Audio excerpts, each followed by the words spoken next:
好，我们来关注一下最近外媒的聚焦点就在说，秦刚跟李尚福竟然有了一个新的消息出现啊，因为他们请辞了他们这个国务委员的这些职务啊。那我们看看这个李尚福啊，他是免去了国防部长以及国务委员的这个职务，但是目前还保有人大代表以及中央委员的资格，这也显示李尚福的问题感觉上面好像比秦刚来得轻一点哦。没有被取消资格的李尚福，接下来两会3月4号、5号这2天举行了两会，会不会出席呢？现在外界也在关注讨论哦。那在微博上面也有很多的网友在讨论秦刚，就说啊，他还在吗？因为前一阵子不是外媒都绘声绘影的讲说秦刚是不是怎么了，好像是被消失啊，就是讲的好像是不是已经都已经不在人世间那样子的故事很多哦。那他们讲说，到底秦刚是什么状况？是不是真的身体出了一些问题呢？不舒服呢？什么都有很多的讨论哦。那人家讲说，看起来秦刚自己这样宣布请辞的这个消息哦，虽然是由这个官方来释放说接受秦刚请辞人大职务的消息，但是好像也意味着高层有意将这相关的案件轻轻放下，代表习近平要高举轻放了吗？美国学者就讲说，这个秦刚能够自己辞去人大代表一职，代表说他在这个可能罪行啊或是资格上面并没有受到很大的影响，起码是整个体制对于秦刚还有一定的善意哦。对于习近平或是任命他的人的角度来说，并没有把秦刚当成敌人来看待，所以外媒最近都在关注秦刚跟李尚福的一举一动哦。再来看到这个现在不给拜登见缝插针的机会啊，美军感觉好像这个芒刺在增嘛，因为看到了这个福建舰，哇，有新的消息，就说他们的兵力投射能力哦，专家学者就解析他们的侧面全景来看门道。那随着这个福建舰他们测试进程持续的往前推，官方在公布出来他们的这个全舰外貌，国防安全分析的这些专家就讲说，航母是一个大国的象征，海军就是一个移动的国土哦。到哪边都跟利益攸关的时候，其实军舰开过去就有威慑的作用。那主要就是剑指美国还有这个增长舰队阵容，射程越来越长的陆基反舰飞弹，也是提振这个解放军的一个底气。除此之外，还有大陆的隐形无人机天鹰首飞的画面也出现了，它的外形看起来有点类似美军的 B2 轰炸机，那它同时可以这个装载雷达、电子侦察这个设备，然后提高它的侦察能力，目标的这个打击能力都能够提升，感觉好像察打一体化，感觉战力非常的厉害啊。还有呢，大家也说到了，因为前一阵子布林肯的菜单说，就说你如果不是坐在这个餐桌边，你可能就在菜单上，好像逼着盟友们都要选边站啊。这样的说法让人家听起来很狂啊，好像也透露出来美国的一个野心，或者是说他们是怎么样在看待国际政治的。结果呢，这个中国大陆的记者就直接跑到联合国去问这个问题，问联合国的秘书长说，你怎么看这件事情啊？那请问联合国的角色又在哪里啊？如果当美国说出来这个菜单说，就问了这个秘书长非常尴尬。我们来看看。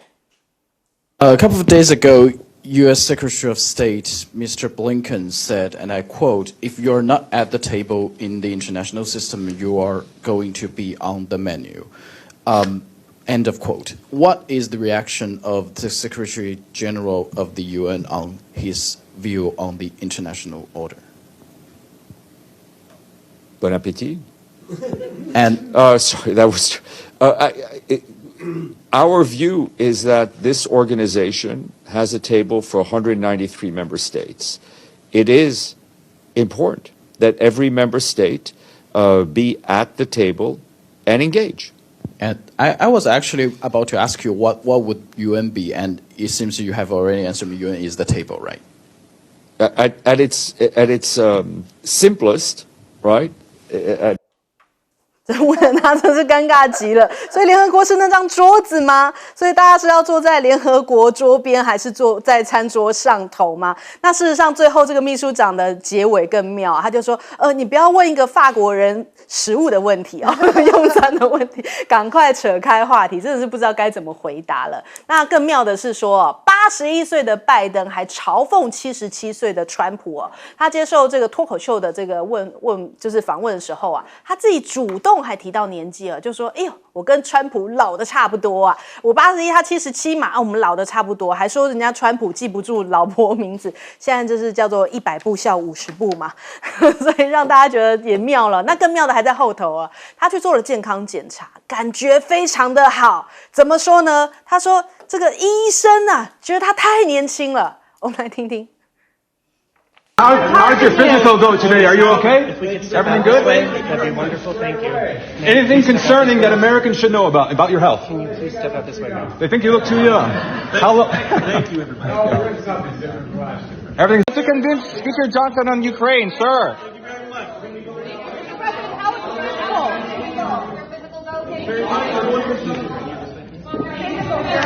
you. 看来他的医生不只是医术高哦，话术也高，就是很懂得怎么哄他。所以就是现在在政治上头敢讲就赢了啦。那再来我们看看他这样的讲法也在大陆引发了很热烈的讨论，就说哇，这个拜登自称是这个太年轻啦，竟然登上微博热搜的第8名哦，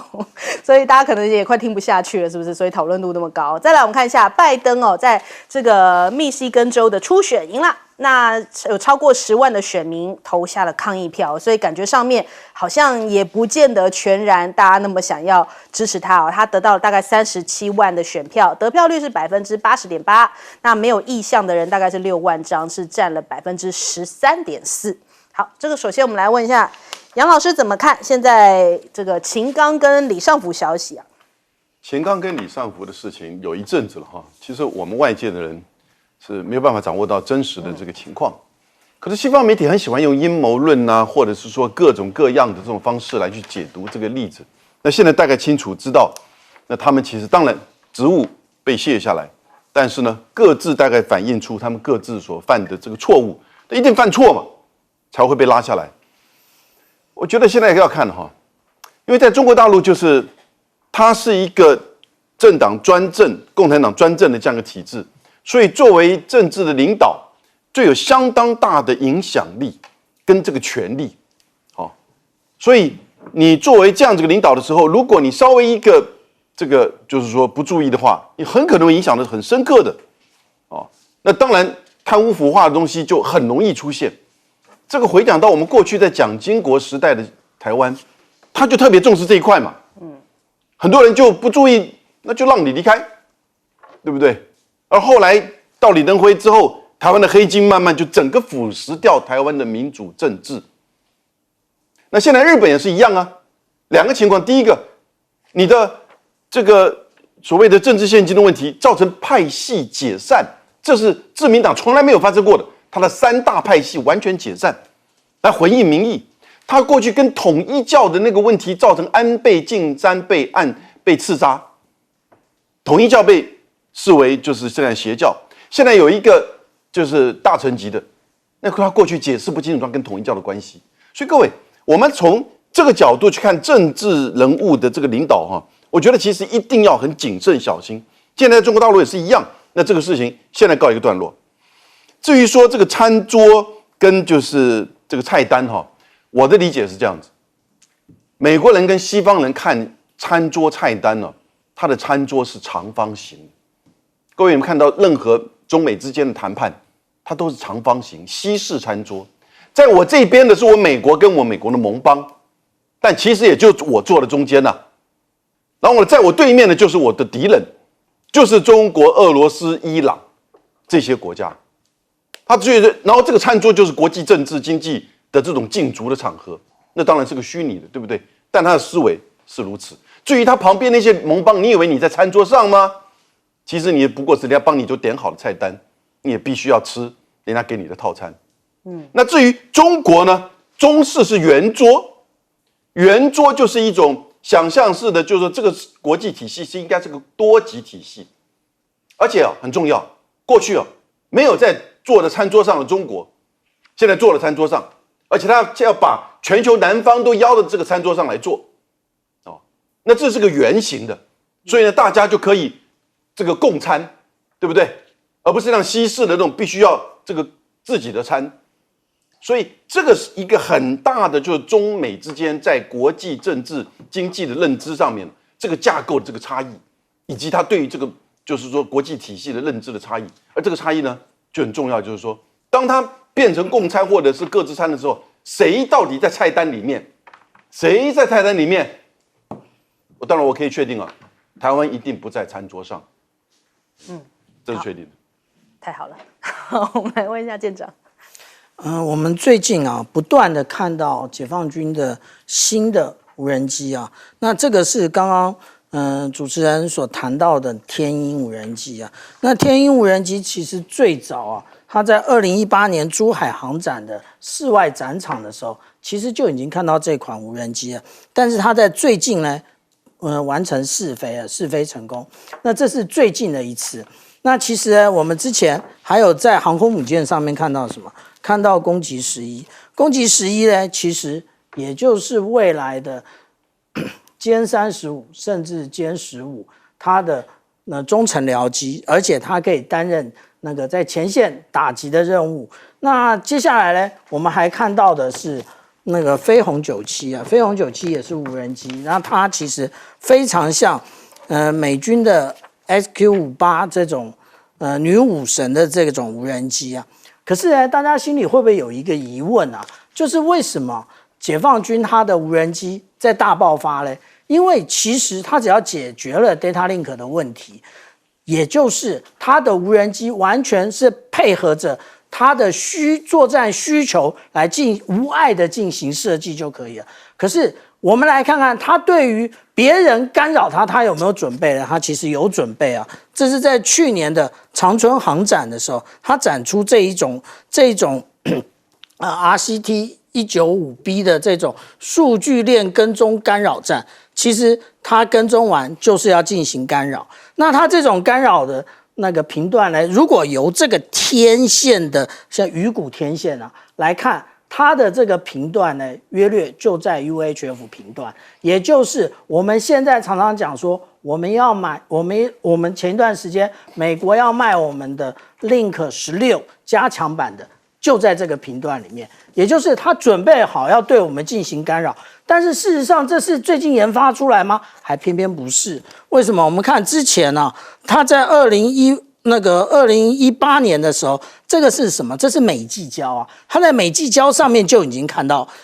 这一款的那个干扰站了。另外我们现在一直在把重点瞄准在这个福建舰上面。我们有想到只有福建舰吗？其实不只有福建舰我们最新看到的照片，也就是说他们4600吨的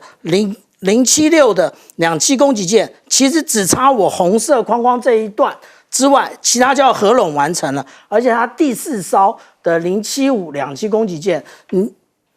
事实上它虽然上面还有一些鹰架，但是它也离海事不远了。我们呢？我们有什么？这个是我们要向这个政府提出的最大疑问。好，请教永平姐。我们刚才看到那个影片中国记者呢问这个联合国的秘书长呢，然后这个餐桌还是菜单的问题呢，他很尴尬的笑然后第一个当然他开个玩笑说这个希望你呢能够用餐愉快有好的胃口那之后他当然就去评论，可是大家看到他评论的蛮尴尬的。我们要注意中国大陆在这一次布林肯的这个餐桌跟菜单比喻的这个事件一连串研发下来的呢，其实代表了中国大陆现在在国际政治上的一个风格的转变。过去呢，中国大陆对于别的他的批评他都是采取一个我被批评呢，我就强烈反击我的回应式的都是硬邦邦的然后很多中国的立场呢，那就是照稿操练一成不变的部分。可是呢，我觉得经过了这么多轮，而且中国大陆现在就像刚才杨永明教授分析的，他已经有金砖几国的这个底气，然后他又有南方大国的支撑，所以呢，他越来越有底气的结果呢，他风格的转变，就是说他越来越能够进入西方社会的这种操作呢，跟一种幽默，好。那我们看到呢，当布林肯说啊，这个世界呢，就国际体系中呢，如果你不是在餐桌上，你就是在菜单上。就这个话呢，在第一时间是被这个中国大陆呢那个长得很漂亮的华春莹啊，他是外交部的助理部长，然后他还是发言人，他就直接在他们那个 Twitter 后来转型叫做 X 上面，他就立刻发了一个言。他说王毅讲的呢是这个外交十字路口上面呢然后大家呢应该要多赢而不是单赢。结果呢布林肯却说你如果不在餐桌上呢，你就是在菜单上。那请问这两个哲学你要选哪一个？在现在全世界安全的十字路口上，那当华春莹提出了对西方的这种这个灵魂拷问的时候呢，马上他们的传媒环球日报呢随棍上说，你看这个布林肯呢就是霸权思想人为刀俎我为鱼肉这个是一个零和游戏的赛局理论。各位看看。以前西方骂中国大陆的所有的部分呢，他现在完全回送给这个美国布林肯。那这个事情说明中国的底气，他的策略的改变，以及西方世界呢，你如果还要以民主的人权的照顾大家的未来呢，真的不能够像布林肯这样的失言。那当然美国现在更大的危机呢，确实是拜登的老化，而拜登的老化呢，是现在民主党心目中最大的痛。所以他虽然没有别的人选可以取代，但是呢，拜登呢大概会成为跟川普对决的唯一的候选人。好，我们先休息一下，广州忙回来。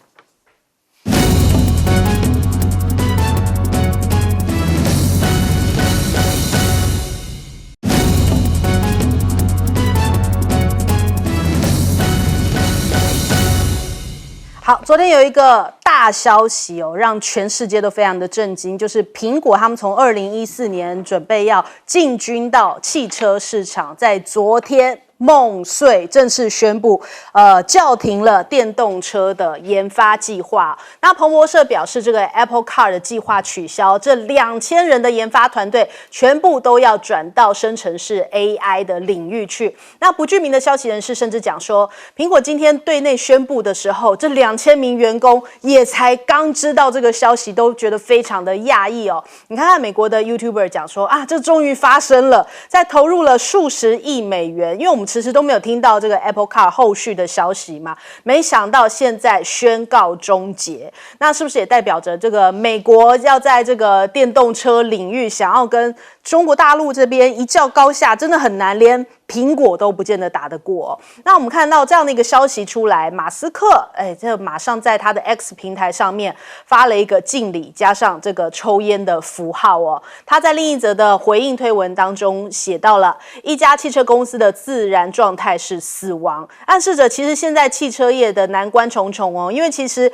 就连特斯拉跟这个中国大陆的电动车在很多市场上的较劲都是败北的情况，更不要说苹果是后来才来加入的，所以要打败大陆的车厂是非常非常的难。那科技的媒体也点出来，他们说任何进入汽车领域的科技公司都需要一个制造合作的伙伴，但苹果的电动车却像他活着的时候一样孤独的死去苹果可以安息了，因为苹果他们就自己闭门造车，完全没有什么其他合作的一些伙伴所以感觉上面现在最后这个计划还是没有办法实现，哪怕当初库克有这么这个理想还在这个发表会上面曾经有给大家讲了一些这个构想和愿景。那再来我们看一下大陆的一些这个造车新贵们啊，同表震惊，因为他们都知道，都有在聊，就说这个2024对于电动车来说非常非常的关键哦。首先才刚发布电动车的这个小米啊，雷军就讲说啊，3年前我们做了无比坚定的战略选择哦，因为他就是要杀进这个电动车的市场。那他们战略是人车加全生态哦，他们深知这个造车的难度，所以3年前也做了这样的一个无比坚定的战略选择，认认真真的为米粉造一辆好车，要跟他们的手机还有他们的米家生活全部都绑在一起。除此之外，理想汽车的董事长李想他还讲说，现在看起来哦，这个苹果呢，其实苹果这样的就离开汽车市场，他说其实现在汽车市场的成功条件最重要的是人工智能。汽车的电动化是上半场，人工智能才是决赛。换句话说，这个赛道啊，已经是到了下半场的比赛了。深蓝汽车的执行长也提到，造一台可以跑的电动车是容易的，造一台好的电动车很难，造一台消费者拍手称好的好电动车更难，所以他其实希望苹果能够再坚持一下，但没想到现在苹果结束了他们这一个赛道。那小鹏汽车更是讲说，现在在2024年，他们原本预估说应该所有的电动车都会全面的出牌，但没想到苹果出了这样的牌，是他们没有料到的，因为他们本来想说不知道苹果会推出什么样一个划世代的产品，但没想到是退出。再来看一下比亚迪最新的这个画面，仰望 U8的画面哦，会水上漂。我们直接来看看它这个价格哦，甚至杀到35万这个油电车，然后漂浮的 SUV 比亚迪是打了这个车海的战术来抢占市场哦，所以我们看到它可以直接在水中来掉头哦，让大家觉得非常的震惊哦。在这个瑞士日内瓦的车展里面，秀出了能够水上漂的 SUV， 还开进了深水区，没有直往下沉，还能够继续前进，甚至在水中掉头哦。因为他们呢，就是每个轮胎都配有4个电动马达，能够在车身一半以上泡水的情况，在车内保持30分钟没有明显流动积水，也让这国内外都非常的震惊哦。那加上比亚迪也打出了价格战，所以美国现在也是瑟瑟发抖啊，3大巨头我就觉得饱受威胁。到底中国大陆的电动车会不会摧毁美国的企业呢？现在变成连《纽约时报》都在讨论的一个问题。我们来问一下杨老师怎么看？我觉得就是这个消费者跟果粉而言哈，这个苹果退出汽车市场是有点可惜，因为它的专长就在人工智能的发挥啊，对不对？那做了10年，其实也许接下来的下半场反而是它的长处，那是不是它可以去跟合作的方式，哦，也就是说，不是你去真的造车，但是呢，你提供平台。那我觉得这些东西大概都可能是苹果现在觉得说，一方面它面对这个特斯拉的这个挑战，同样是美国品牌嘛。对。第二个是现在全球的市场在电动车这个层面，你当然就是中国的电动车。所以这个就市场面而言，他也许觉得这个贷很难回收，不如把资源有效的运用，转而去做真正 AI 的这个发展，也许是他的这个决策哈。那但是我们现在了解到，在去年中国已经超越日本，成为世界第1大汽车出口国了，这个大家都知道，对不对？那可是呢，这里面还有一个，就是那个动力电池啊，也同样是中国是第1大的这个市场占有率。那这边第一个就讲到的是宁德时代，对不对？占全世界的36.8%。那排名第2呢，那就是比亚迪，比亚迪占15.8%。所以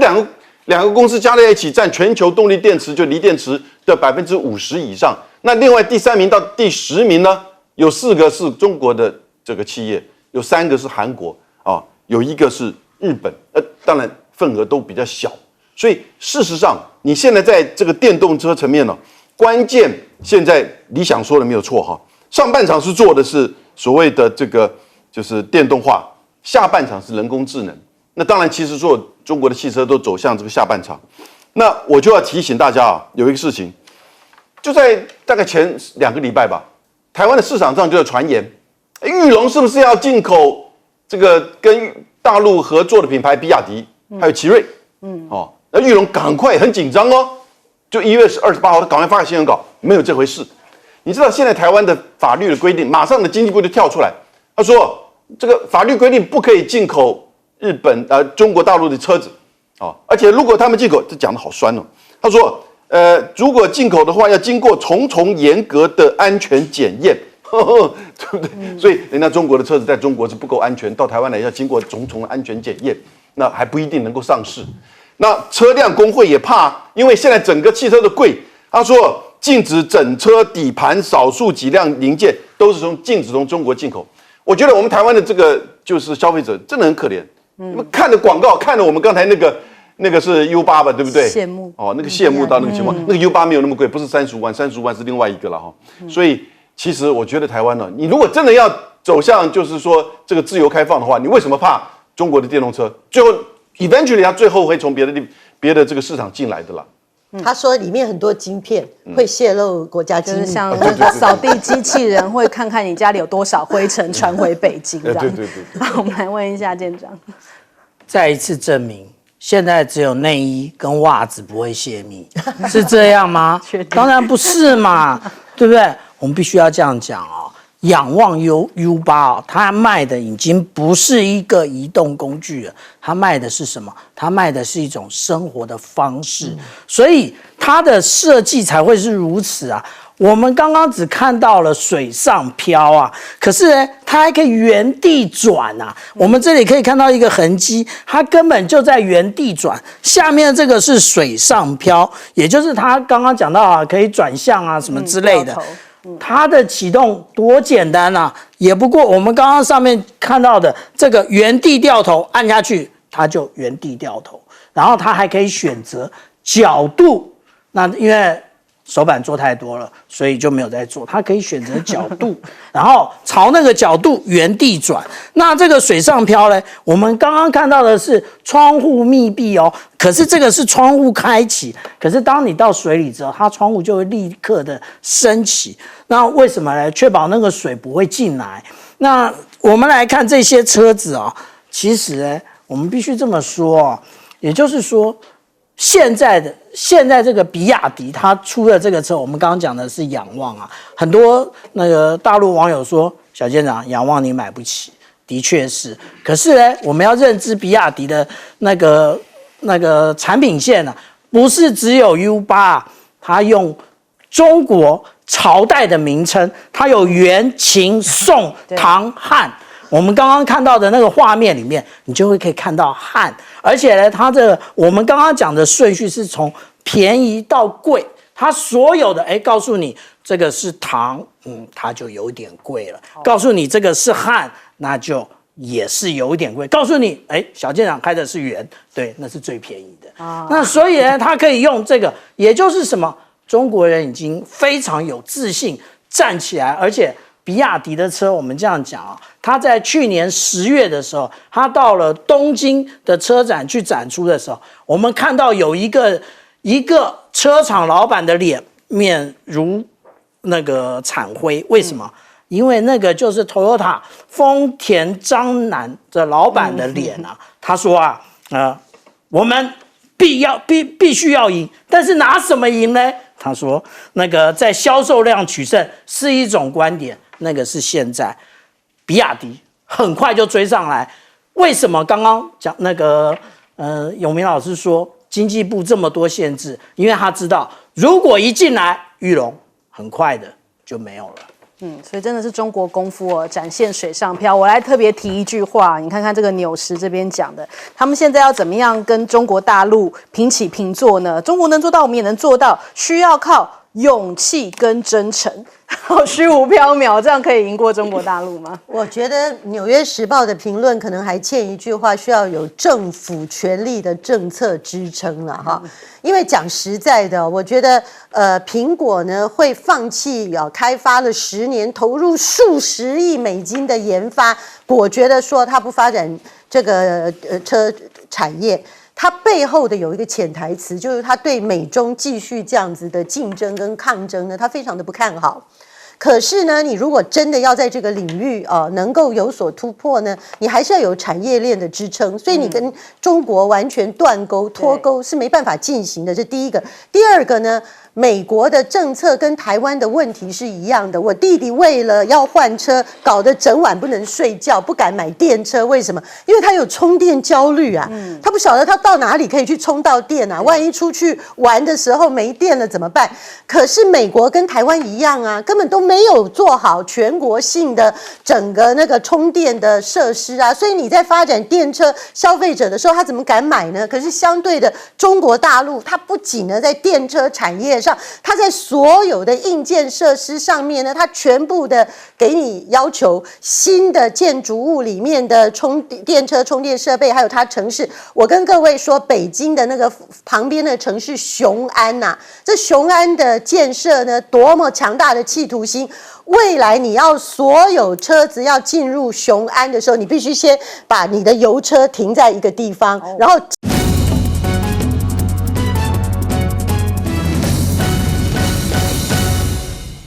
欢迎收看《新闻大白话》，我是主持人翟轩，马上欢迎一下这个阶段加入我们讨论来宾：前国安会副秘书长杨永明，翟军好，大家好；前台北市副市长李永平，主持人好，大家好；前海军舰长吕礼师，主持人好，各位观众大家好。好，来关注今天这个中国大陆的海警的最新情况哦。2月29号，也就是今天呐。中国的海监8003，还有海警14608以及2203，在金门的水域已经进行这个在我们进线的水域里头，你看到这样子的一个航程图哦，的确是开了进来啊。所以这几艘包含了8003的，还有14608的，是沿着这样子的一个进线的这个水域的内侧这样子航行哦。还有这个海警2203哦，同样也是在这边来回的这个航行，所以也是他们这样子常态性的巡航啊，每天都在执行当中哦。另一方面，我们看这个2月28号，也就昨天。也有记者直接在金门的岸边哦，就目击到了中国大陆的海警船，真的是靠得非常的近哦。哪怕前头是雾茫茫的，我们现在红圈圈圈起来的，其实这个就是中国大陆的海警船，也就代表说他们真的是距离金门非常的接近，所以用肉眼可见他们在这样子的水域里头，这个正在巡航当中哦。那所以我们看到中国大陆现在目前有越来越多的这个船舰到这个金线水域当中，那绿营还在喊说要驱离陆船吗？我们看这个兵哥哦，他就有提到，他说，这个2月27号金厦海域里面，其实已经看到这个巡查的船舰从8艘增加到了11艘哦，连2000吨、8000吨的大型船舰也都在这其中。那陈建仁前2天讲说是直接驱离嘛，苏紫云说我们有4000吨的，那兵哥就讲说你说什么不用怕，结果人家今天来了8000吨的，你要跟他撞吗？所以总是好像你在反呛之后，又会激发更新一波、更升级的一个对立的态势哦。两岸的博弈升级，看到有网易的一个报道新闻哦，8000吨级的这个医院船入场。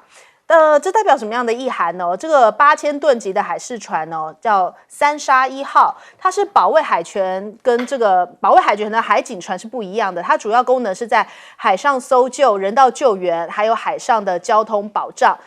可能是要为着是不是会有大规模的冲突来做准备或者是演练呢？其实中国大陆还有2艘哦，10000吨级的。这12000吨的海警船，是不是恐怕也接下来会前往这个金厦海域呢？那这样子情况就会更难以解决了。那人家讲说，看到了菲律宾，是不是也想想现在的台湾？菲律宾总统小马可仕他说过去只有中国海警船在我国水域活动，可是他们现在军舰跟渔船也都加入这个行列，现在情况改变了，这种现象非常令人担心哦。过去是只有海警船的，但是越来越多的船来到了这样的水域，那不就像我们现在目前金厦的情况吗？难怪有一些网友讲说啊，今日菲律宾，明日台湾现在已经正在上演当中。那到底什么样的做法可以让台海目前的态势比较降温一点呢？夏立言，国民党的副主席，他访问中国大陆。国台办的主任宋涛在今天晚上会设宴参叙哦。他的访问团是2月28号，昨天的傍晚在深圳前往南昌途中接获到了这个国台办主任宋涛的邀请，所以双方就约了今天要在上海会面参叙，也希望说是不是也能够谈到目前这样子惊吓的这个情况。然后双方有一些新的沟通，或者是看能不能让这样的一个态势能够更加的降温哦。那再来，王定宇讲说，我们可以等美国来挺我们台湾啊。美国的海岸巡防队哦，在吉里巴斯登上了大陆的这个陆船来检查非法行为哦。也许台湾也能够运用这个模式啊，来凸显主权，也不至于升温冲突。蔡正元立刻就呛他啦，他说你连8000过海都敢讲啦，你就去请啊，美国才不想管这种事情嘞。刚才讲的好像就是讲的很容易哦。那再来，美国现在的角色到底是什么呢？不发一弹挤压台湾。美国的智库学者讲到了，现在目前金门快艇事件哦，台湾如果没有强力的军事存在的话，将会给北京更多的操作空间哦。这是美国的外交政策研究所，他们说，如果台湾没有更强大的军事的话，反而会让美国让北京觉得说，接下来操作空间更大啦。那接下来几个星期可能会看到这个情况更频繁的发生。换句话说是什么呢？就是说，希望是不是能够跟美国多买一点这个武器啊，或者是说更仰赖美国一些嘞？这个首先我们来请教一下永平姐，永平姐怎么看现在这个海监船每天都来这边巡航啊？第一个呢，我觉得当国台办啊，就是大陆可以说官方对台的一个最高的机构的发言人呢，都可以指着我们的这个海巡的海洋会的主委啊，管碧玲啊，说你冷血无情的时候啊，其实就说明了这个事情其实目前来讲一时之间难以找到一个解法。哦，那当然，这里头我们也看到了，其实双方并不是没有努力哦，在金门的这样子多轮的协商呢，可是这个协商没有结果哦，因为两方面的落差太大。第一个呢，台湾定调了啊，这个根据民进党内部的消息是说道歉绝对不可能。好，可是呢，另外一方面我们又看到说检方有讯息出来，它其实是朝这个执法意外的。这个方向来侦办。换句话说，就算是意外哦，那他很有可能有过失哦。就是说，虽然呢，我们的这个海巡船不是有意的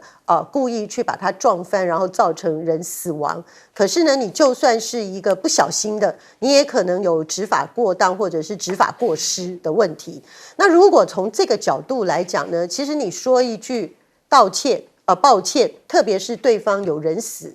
也不是很为难的事情，也不是一定不能接受的事情。可是民进党政府基于意识形态的关系，就是这个也是我们批评很久了。这个内阁其实是一个看守内阁，可是你看守内阁为何还要如此的强硬？而管碧玲呢，又为什么会让对岸呢觉得你如此的冷血？这个都跟民进党的政治人物呢，他自己内心有自己内心政治算计的小九九有关啊。管碧玲现在图的可能不是说他未来在这个赖清德的新政府呢还有可能扮演角色，但是他很可能他会投入回去地方进行选举啊。那如果他有意高雄市长的选举，是不是马上民进党的初选就来了？所以他现在姿态又必须摆得很强硬，然后并不认错。可是你不认错，你要有一个基础，就是说你可以提出你没有错的证据，可是你又提不出来然后在密录器的这个问题上面呢，大家也是争议不休啊。事实上呢，民进党一直被打脸因为在管碧玲的前任在2017年的时候接受这个立法院的质询的时候，他其实已经承诺了，每个人都会配发密录器那当然后来陈玉珍国民党的立委呢，发现说可能是密录器中国制的问题，所以民进党停止使用。问题是你停止使用之后，到现在只不过你需要3000支，很少的钱，那你很快的跟别的国家来采购，就一个紧急预算，一个2倍金，马上就可以执行的事情，那你为什么会拖延呢？所以这种种种不合理的行径，就让外界的阴谋论越滚越大，就认为说，其实我们有监视录影带，其实我们有袋子，可是呢，因为对我方不利，那个民进党又拉不下面子，所以不肯好好的面对大陆的情况，那导致今天的这样情形。那这样的情形，说真的，从中国大陆的角度，本来他希望台湾海峡整个海域内海化呢，就是一个他既定的方向跟目标。那你今天呢，你又这么大的把柄落在别人手上，那你当初金门这个所画的我方自己画出来的禁制区，又是一个在政治氛围比较好，民国81年、1992年两岸谈定了9·2共识，有一个共同政治基础下呢，大家互相的尊重。可是这个政治基础在民进党执政的这8年来已经不存在的情况下，你说中国大陆现在他的船也比我们大，武器也比我们大，这个各方面，那他会不会在这个时候想要在政治上给你威吓，在各种状况下也要替他死去的国人找一个公道呢？我觉得这个在大陆现在的民情还有他的政治算盘里面，当然这个是大陆会走的一个方向，那这也是现在两岸的关系升温紧张的一个情况，也是让我们觉得不安的地方。好，来请教杨老师。现在这个王定宇说，我们台湾跟美国可以共组就是海岸的合作护渔哈，因为我觉得台湾这边也有在做一些认知战，因为他不断的就是说，你看今夏的这些海警海巡出巡，否认我们主张的禁制限制水域，因此呢，整个掌控这边水域，现在台湾海峡都要被内海化了，因此呢，我们最好要把美国不管是军舰还是海岸防卫队，那个叫海岸防卫队引进来，王定宇就有这样的一个主张。这个我先提醒你还记得这个事情发生的第1天、第2天的时候，盖拉格美国众议院这个就到台湾来啊，还见了赖清德，还见了蔡英文、韩国瑜，对不对？他见赖清德的时候还说，中共侵台一定失败。那另外另外讲说，你们一定要买榴弹炮。而且在台湾做，因为他11月就要下来。但不管怎么样，他本来3天行程，他2天就走了。对，这为什么呢？什么都没讲。各位，我们过去在处理国案的时候很清楚，我大概可以了解 ，AIT 美国在台湾协会，其实在盖拉格来之前一定有跟他们沟通这个事情，有关于在今夏之间的这个水域冲突的事情你最好不要讲话，记者问到你也别讲话。所以他没有接受任何记者访问，他也没有任何公开的跟我们的这些政治人物对话。2天见完了想见的人之后，就赶快走，就怕这个事情烧到身上，变成美国要去介入。各位，你记不记得我们台湾跟美国是在1954年韩战结束之后签的共同防御条约？可是，在1958年的8·23炮战，美国是绝对不介入，也不靠近金门的水域。他最多就是把补给送到金门附近的水域，然后呢由金门这边派船去领。所以从头到尾，对于金门的这种认定，这美国是不愿意介入的。这个是大概有一个就是说在过去的实践到现在都是如此。而民进党自己也曾经说要放弃金门马祖啊，是不是？你现在在金门惹事了，遮掩说谎，然后呢，想要把这个事情变成一个做认知战的时候呢，要拉美国进来，美国不会这样被你拉进来的啦。虽然在去年6月的时候，他有一艘海岸防卫队4500吨的 Stratton 经过台湾海峡，但是那也是因为在台湾海峡，他把它视为就是说国际水域。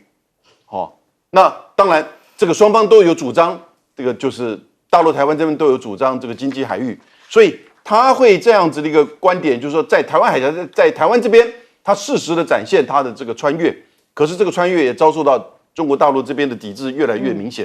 哦，所以在金门、厦门这边这个事件一开始是台湾到现在为止，我们自己心虚，有一点理亏的事情嘛。Show me the video， 对不对？没有 video， 没有真相，你怎么叫人家去接受呢？我们自己当初面对日本的联合号，面对菲律宾的广大兴号，我们也是受创方，我们这个多呛啊，对不对？民情多激愤啊！但是呢，对方也就道歉马英九时代还派军舰去，就是广大兴号，对呀，2艘记得舰，还有战机了。那现在如果大陆这么做，你还得了？哦，当然我不是做这种对比，而是我是觉得说，其实真的要有一个风险管理的概念哦，提醒大家 ，worst case scenario， 最坏情况，我觉得我们现在在台湾的情况，赖清德还没上来就你连续发生这样的情况，真的不要过于那种反射性的这种回应，要做最坏情况的假设跟准备。当然希望它不要发生。Worst case scenario， 在危机管理跟风险管理的上面，其实这个很重要，不要让这个最坏的情况发生。也不要在那边讲那些大话，然后没有用的东西啊。美台合作什么东西啊？好，我们来问一下舰长。王定宇委员啊，是我们的立法院的外交及国防委员会的召集委员。他讲出这个话啊，就是说美台可以合作互娱啊。我听到这个，我觉得非常讶异啊。他连最基本的国际海洋法的概念都没有。为什么？因为我们的金门、马祖、乌丘全部都是在大陆的领海基线之内，在领海基线之内，像陆地这一方的那个是大陆的内水。所谓的内水，它的管辖的地位跟领土是一模一样的，所以根本就没有什么美台合作互娱啊。那互娱到底要互什么呢？因为那个是等于现在金门我们所谈的这个禁制水域跟限制水域，其实当初是因为就像刚刚副市长讲的，那是在两岸有9·2共识的情况之下，所以人家愿意说让我们禁制水域、限制水域，我们大家来默契好了。可是现在既然总统都已经说我们两岸互不隶属，那而且又发生这种憾事的时候，对不起，那就大家按规矩来，那个是大陆的领土啊。那我曾经讲过啊，我再讲一次，国防院其实是我们最大的国防的那个认知作战中心啊。他又在讲说，哎呀，我们海军署也有大型的船啊，有2000吨的那个台南舰啊，4000吨的嘉义舰啊。那其实没有再怕的啦。其实简单讲就是这样子。好，其实我很欣赏那个苏紫云他的一个这样的勇气啊。但是我们来点点名，什么叫点点名呢？我们来看啊，那个现在大陆的海警啊，它到底有多少船啊？那刚刚翟轩有讲到12000吨，它有2艘，这个巴拉巴拉巴拉一直算啊，算到3000吨以上啊，它到底有几艘？它一共有46艘啊。那不是如此而已啊，要算就要算完啊。那另外呢，它还有，对不起，我只算到1440吨。为什么？因为1440吨它是它的056的原来的飞弹护卫舰，它改装的。它这个以上，它又有多少艘呢？它一共有53艘。刚刚的46艘加现在的53艘，一共99艘啊。它现在虽然大家看起来它在南海它有遇到有仁爱礁的问题，它有黄岩岛的问题，然后它要去经常的巡弋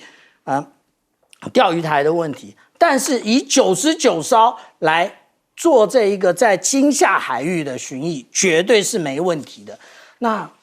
可能有人就会讲啦，小舰长，那我们到底有几艘？好，那我们有几艘就来了。来，我们来看啊，我们4000吨的有3艘。那如果说呢，我们比对中国海警，它在4000吨以上的，它有13艘。那我们看3000吨，如果我们是2艘啊，比对他们3000吨到4000吨的，他们一共有33艘。下面我们刚刚只算人家算到1440吨了。那我这里还把这个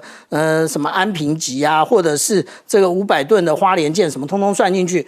然后呢，其实我们的船远远不如他们，所以不要再呛了。该道歉就道歉。好，我们先休息一下，广告之后马上回来。